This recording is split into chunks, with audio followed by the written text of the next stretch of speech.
Hello, guys. Can you hear me? Yes. How is everyone? Good. Good, Wonderful. good. Good. We've got a few people who are watching, and hopefully a few more will join in a moment. So we'll just give them opportunity to check in. I wish I had a good way to crop this better.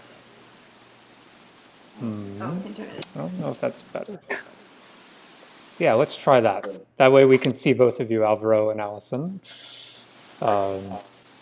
Fantastic. Good. Well, thank you, the three of you, for a fantastic program tonight.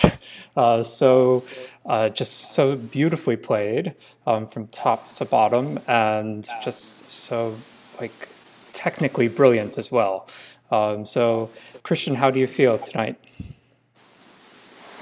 It was great. It's wonderful to see the final product because I think we're all very anxious to see the, the sound, but also just the visuals. I mean, for me, it was a different experience to have the camera angles, the different lighting, the ambiance of the candles. It really created a cool effect in the pieces as well. So it was great to see that all come together. Absolutely. I mean, just the ambiance that we were able to create with the candles, and then like the Debussy and the kind of the I don't know if I can say this given we're filmed in a church, but the sensuality, the sensualness of it, um, uh, it was just like stunningly beautiful. Um, Alvaro and Allison, how do you feel tonight? We actually were talking about that. We felt a little bit nervous, even we already had listened to the audio because we hadn't watched the video. I think Of that's why. course. Like, uh, yeah, like we were so impressed with the results. Yeah, it was so cool because, of course, we just are there for what happens on the recording end of it, and we have no idea what's going to come out of it. And so, to see what choices were made and what's shown and what's highlighted was really. Yeah. Yeah. How did you find the recording process in general? Have you done recording like this in the past, either of you? I have like this. Not like this with video, with all Mhm. the different angles and everything. Mm-hmm. Yeah, I mean Yeah. the way that Nick and Sean just capture everything is just stunning. We have a comment here from Jay who says you guys all sounded awesome, so wonderful. If you are watching and you have a question or a comment, please don't hesitate to put it in the chat, and we will answer it. Um, Christian, I wonder if you might talk a little bit about how you came to play the flute. Like, what was your journey to play this instrument? Um, I mean, I don't have really a special story. I started in middle school, it was like grade seven, and they didn't have strings at my school. It was just a few wind instruments.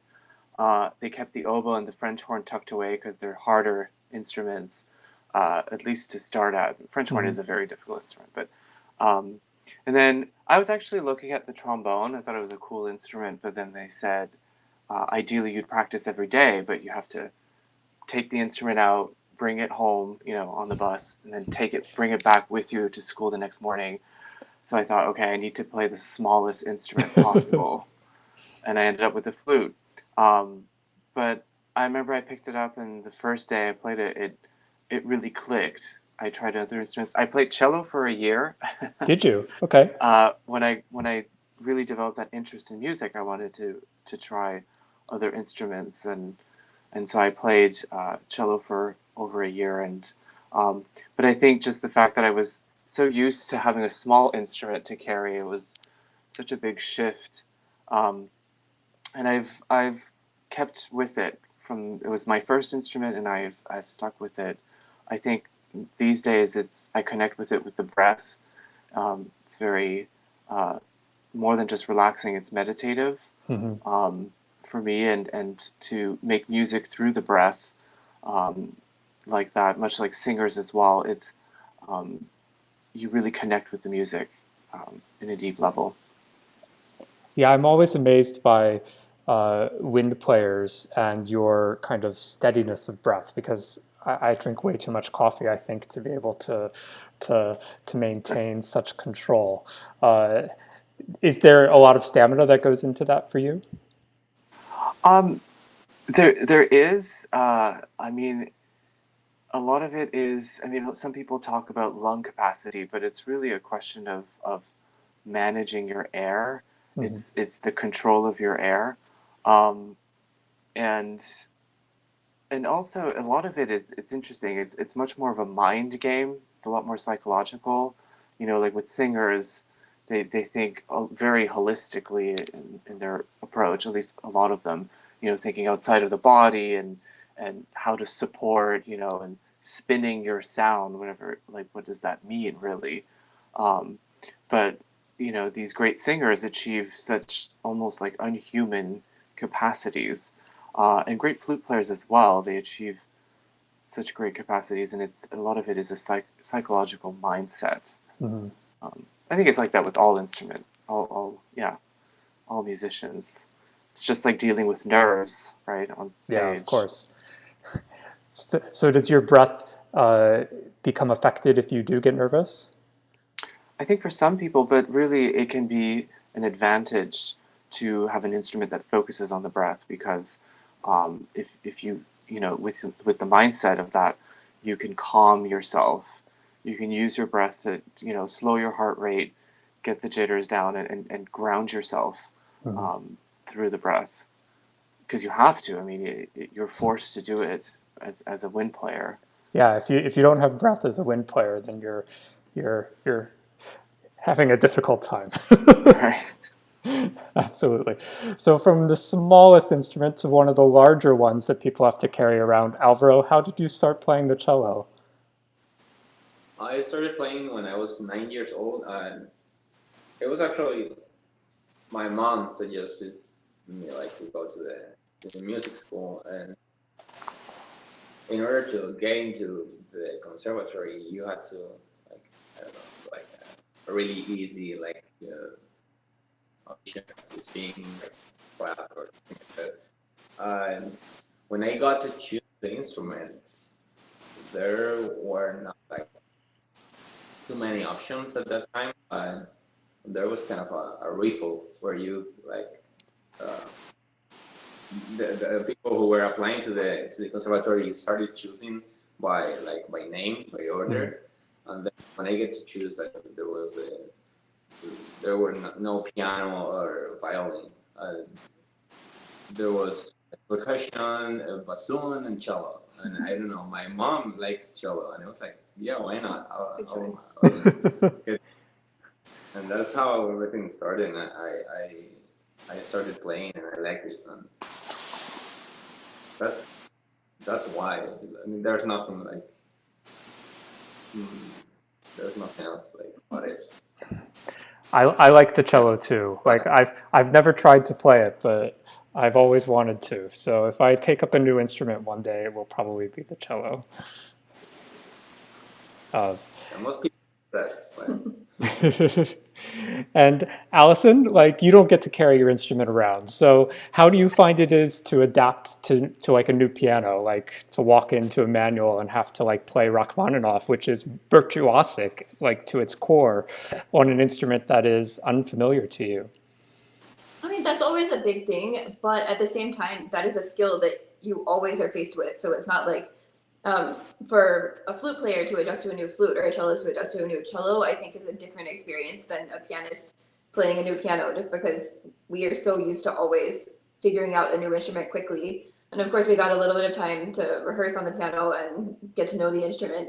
And on one hand, it's kind of a difficult thing to always be adjusting, but it's also great that we always get to perform on instruments that are far better than we could actually afford ourselves. To go to a $200,000 Steinway, like not everybody gets a Strad to play on for a concert. You're stuck with your own instrument, so it's like a blessing and a curse, I think.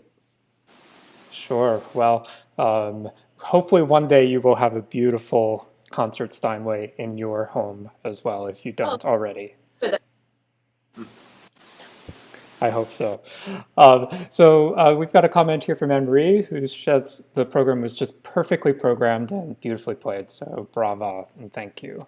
And Jay is asking, how long does it take for this process, the recording and the editing? Does anybody want to speak to that? I mean, I'm no expert, but it was a big learning experience. I mean, they were so professional. I mean, there were two of them. One was dealing with the audio, and the other one was dealing with the video.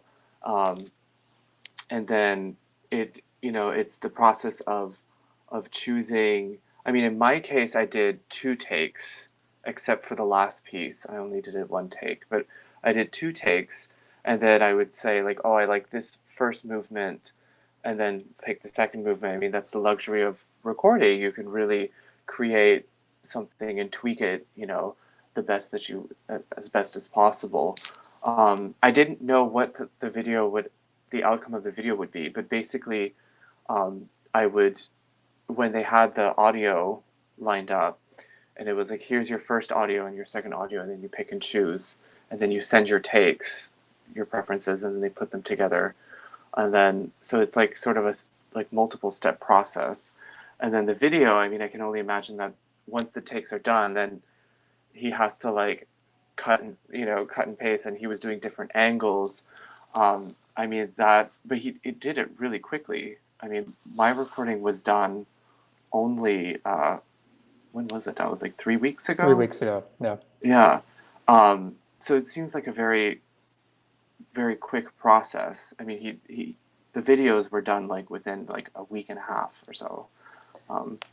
Yeah, so Yeah. I mean, we've got a great team with Sean and Nick, and yeah, I mean, the audio in this process is the first step, and once the audio is set, then the video can be aligned, and essentially Nick gets a roadmap of what has happened in the audio version, so that he can then take all the video and make it work.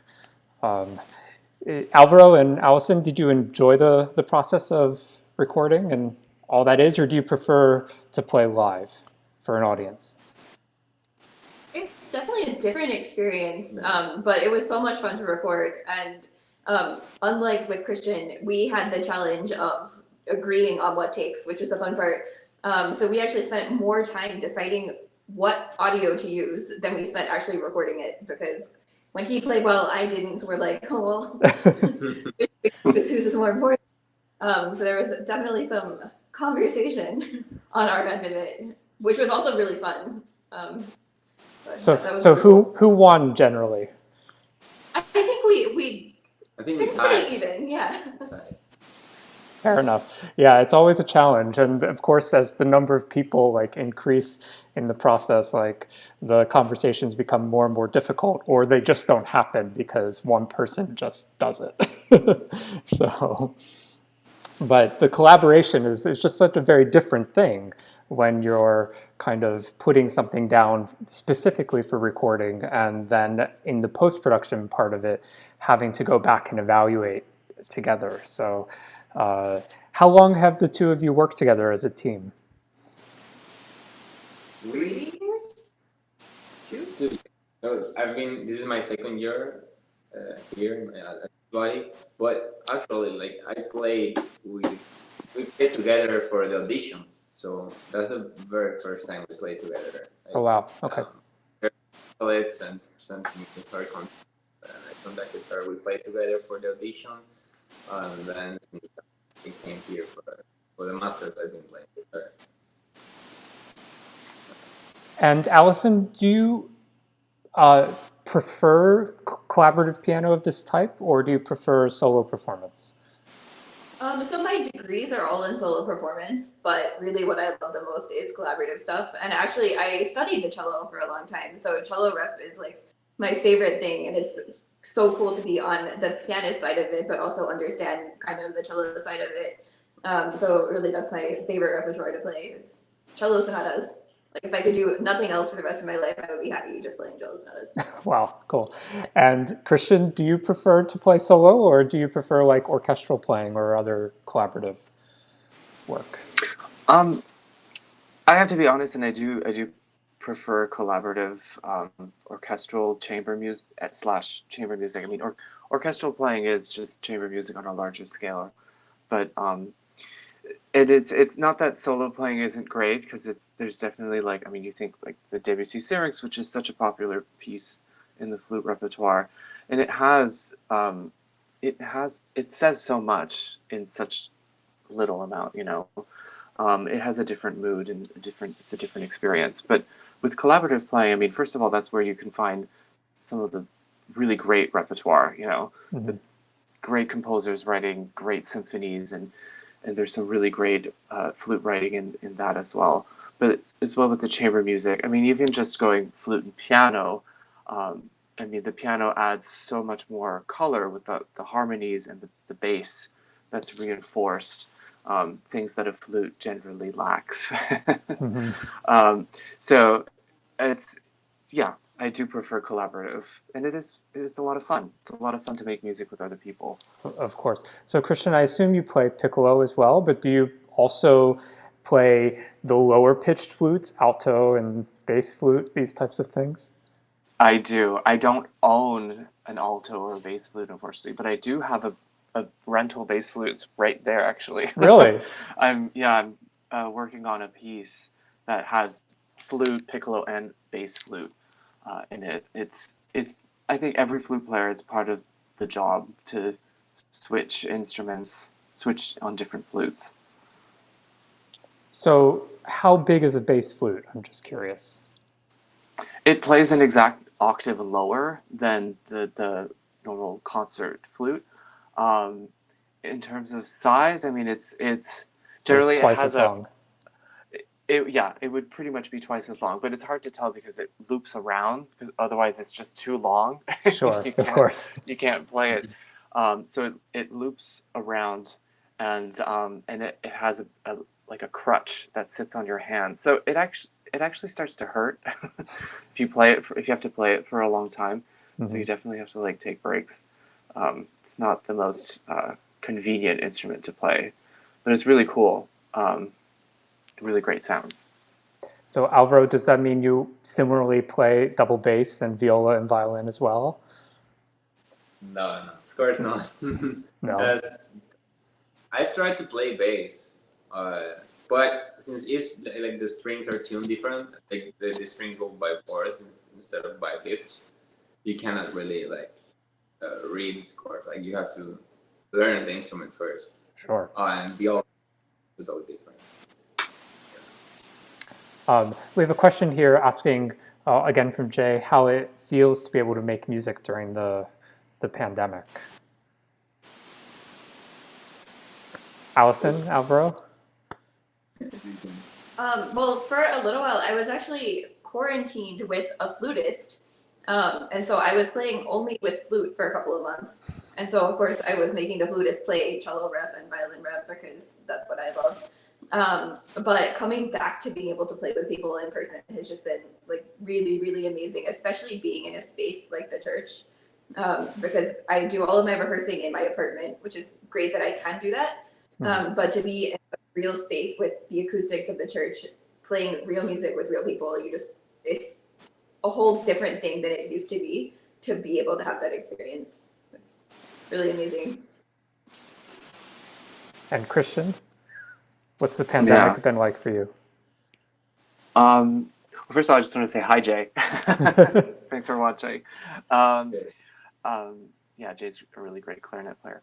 But yeah, it's been really good. I mean, doing this performance, and also just getting a really great recording session. You know, it's just diving right back into it. I mean, at first, when I first started playing, you know, and I was like, I'm all by myself, and there's all these cameras and microphones and lighting. I was like, it was intimidating. It was a little nerve-wracking, but that quickly sort of dissipated, and it just felt so refreshing. You know, it's very motivating. It's like, okay, finally we're coming back to, you know, back to a certain kind of reality.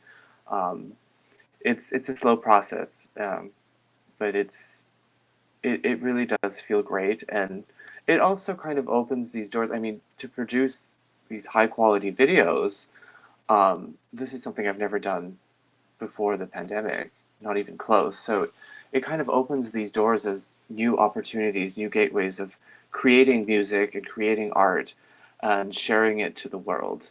Um, I think this is going to be uh, a big stepping stone for all musicians in the 21st century. Well, video is here to stay. There's no question about that. Yeah. We're all going to be doing a lot more video in the future, I suspect. Um, and that's going to be a real byproduct of this period, because almost all organizations have moved online with video in some capacity. And it'll be interesting to see how that carries forward, because built in now a year later, after everything shut down, like, is kind of an audience expectation that there will be some video that you can enjoy it at home, in addition to hopefully also going to the concert hall or to the venue or to the church. Christian, I read that you also build flutes. Can you talk a little bit about that? Yeah, I studied briefly in Boston, and while I was there, I was fortunate enough to gain employment at this flute repair slash sales shop. Boston's a great place for that. A lot of flute makers are settled in Boston, so it's called Flutistry Boston. Really great team, and so I was trained in doing some basic maintenance and repairs. I wasn't building flutes, but I was disassembling them. I was cleaning them and changing things, doing repairs. But it was a really great learning experience because I met so many flute players that would walk through the doors of all ages and all levels. And seeing all kinds of flutes, some of the earliest flutes ever made, to some pretty crazy like all gold flutes and that were owned by some of the most famous players. So it was a wonderful experience. Very cool. And Alvaro, I read that you played semi-professional basketball. Is that true? Well, yeah. So when I was 17 years old, I'm from Spain. I lived in Segovia, which is a little city next to Madrid, the capital. And then when I was 17 years old, I went to León, another city in the north of Spain, to play basketball for a team. But I was like in high school. After that, I started playing in the semi-professional team there. Um, and after that, I like my idea was come here to the United States to play basketball for a university and maybe become really good and leave like basketball. But everything changed. I didn't end up coming here. I started studying biotechnology. Then I switched to music and I started with writing well, and that's how my basketball life ended. Mm-hmm. Decided going to music. Music, yeah.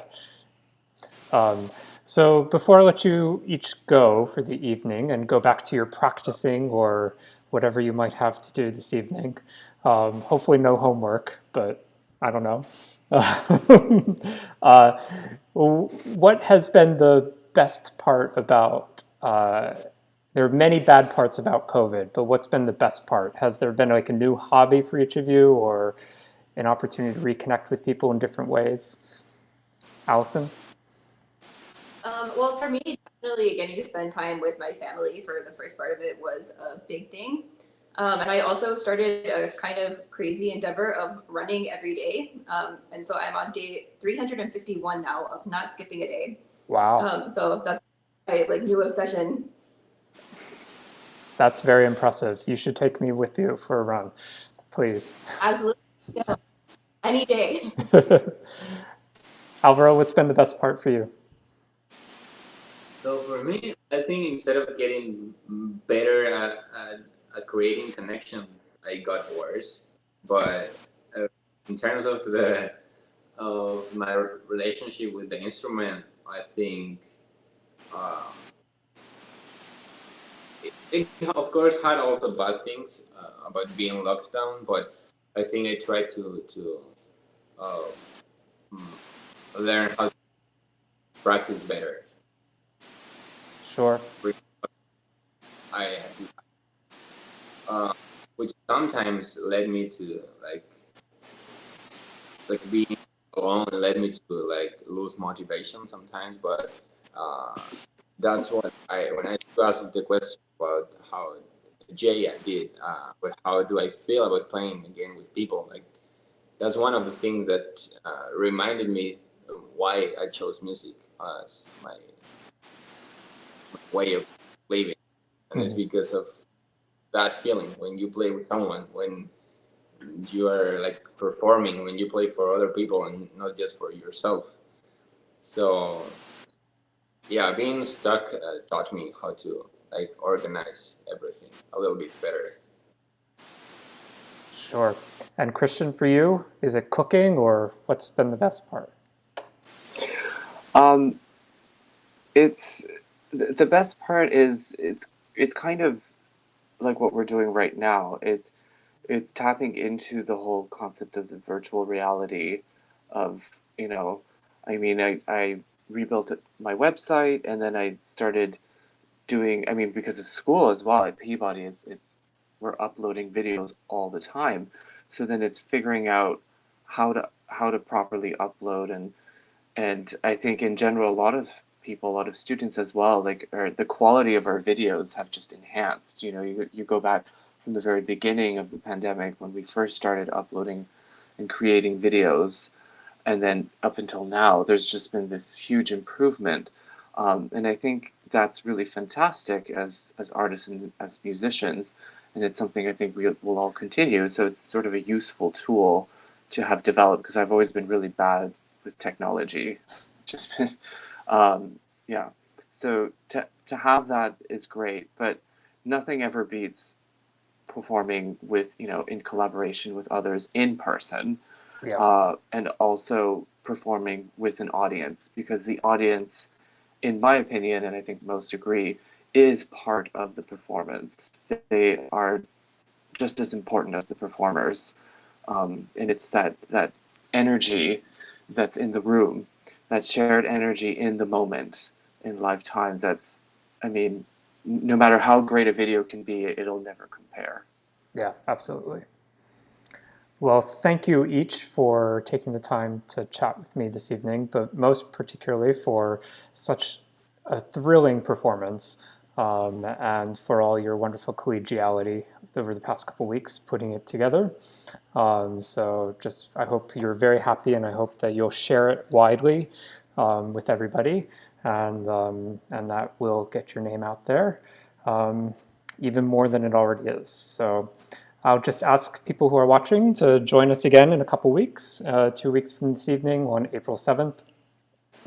We will feature Edmund Milley and Sylvia Leith, who are fantastic singers based here in Baltimore, doing a song recital with Vaughan Williams and Mahler and Brahms. So come back for that. But thanks, guys, and have a wonderful evening. Thank you. Thank you so much. Okay. See you soon. Bye.